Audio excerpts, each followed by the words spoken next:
Governor Bush, would you please join us? This was Jeb Bush's first big foreign policy speech since he announced he would actively explore running for the presidency, and it was clear he was nervous, a little bit stiff. He read through the speech quite quickly. There weren't too many quips or asides or jokes.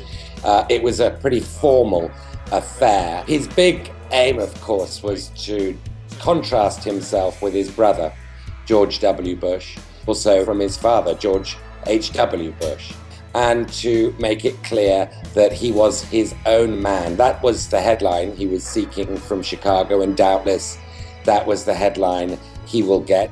Under this administration, we are inconsistent and indecisive. We have lost the trust and confidence of our friends. We definitely no longer inspire fear in our enemies. In terms of the broader impact of the speech, I think it's very clear that he wants to assert that a Jeb Bush presidency would regain America's leadership in the world. It would say what it means and mean what it says. It would not be a Barack Obama kind of administration that emphasizes words over actions. He clearly wished to establish tough foreign policy credentials. I love my brother. I love my dad. I actually love my mother as well. I hope that's okay. And I admire their service to the nation and the difficult decisions that they had to make. But I'm my own man, and my views are shaped by my own thinking. In terms of the contrast with his brother, I think what was most telling was the detail, the grasp, and the sort of wonkishness, if you like, of his knowledge of foreign affairs, from Ukraine to the Middle East to East Asia to Latin America. There is clearly a man who is very much well-versed in the details of global foreign policy and very unafraid to talk about using America's power.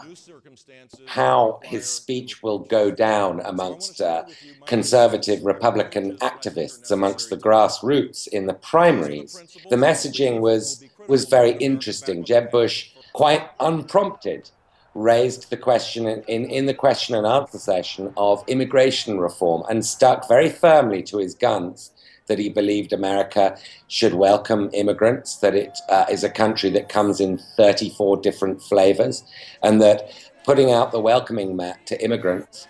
And so he made it very clear there that he will stick to his guns on that matter, and he will not trim his sails to the right in the Republican primaries.